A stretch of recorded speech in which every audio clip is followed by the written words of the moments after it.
vous renoncez à inscrire dans une loi de programmation toute programmation relative à la production hydraulique, au stockage hydraulique, à l'éolien offshore, au photovoltaïque, à l'agrivoltaïsme, à la production de froid et de chaleur renouvelables, à l'hydrolien, à l'éolien terrestre, à la biomasse, à l'énergie rémotrice, à la géothermie, pourtant chère à notre Premier ministre. On ne peut plus appeler ce texte une loi de programmation. La seule chose que vous acceptez de maintenir dans ce texte, c'est un objectif de développement des énergies décarbonées. Un objectif qui ne nous permettra même pas de respecter les engagements que nous avons pris à travers la directive RED III. Dans le même temps, vous lancez la construction de 14 nouveaux réacteurs. Cet objectif, vous l'avez inscrit hier dans l'article 3 de cette proposition de loi. Et pourtant, nous n'avons aucune garantie, aucune visibilité sur leur coût de construction. Nous n'avons aucune garantie sur la capacité de la filière nucléaire à réaliser et financer ces investissements. Nous n'avons aucune visibilité sur une stratégie claire sur la gestion des déchets qui seront produits par ces 14 nouveaux réacteurs. Vous nous dites que vous souhaitez un mix énergétique équilibré, mais quelle hypocrisie! Vous nous dites que vous souhaitez avancer avec nos deux jambes, la jambe nucléaire et la jambe renouvelable. C'est aussi l'idée que nous défendons. Alors pourquoi renoncez-vous à inscrire dans la loi de programmation tout objectif ENR?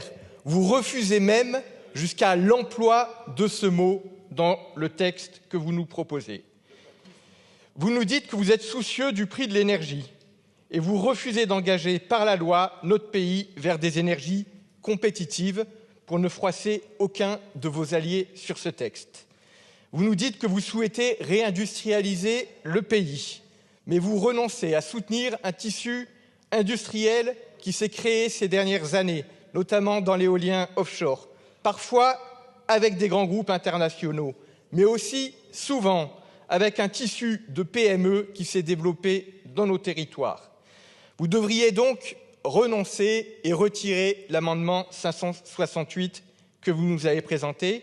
Il est indigne du texte issu des travaux de la Commission, vous le savez très bien, et s'il était adopté, vous rendriez ce texte absolument repoussoir. Donc l'amendement que je présente, le 855, il a vocation à inscrire dans le texte un objectif de soutien et de développement de l'éolien offshore. Nous donnons un objectif de 18 gigawatts à l'horizon 2035 et de 45 gigawatts à l'horizon 2050.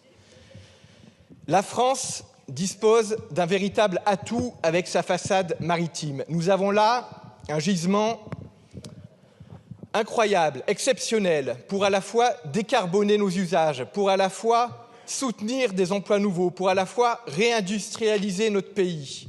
Il ne serait pas responsable d'adopter une loi de programmation qui ne comprendrait pas un objectif de développement de l'éolien offshore.